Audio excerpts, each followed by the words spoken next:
I am the Tofu Golem. Please enjoy the video.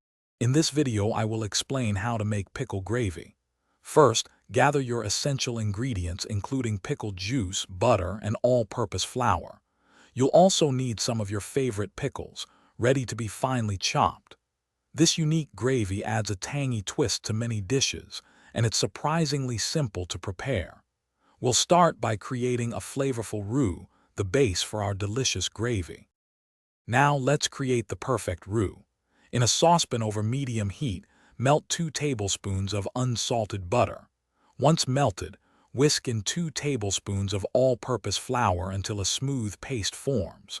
Continue to cook this mixture for about 2 minutes, stirring constantly until it reaches a light golden brown color. This step is crucial for developing a rich, nutty flavor in your gravy. With your roux ready, it's time to introduce that signature pickle flavor. Gradually whisk in 1 cup of pickle juice, ensuring there are no lumps. Next, stir in about 1/4 cup of your finely chopped pickles. Bring the mixture to a gentle simmer, then reduce the heat and let it cook for approximately 5 minutes, or until it thickens to your desired consistency.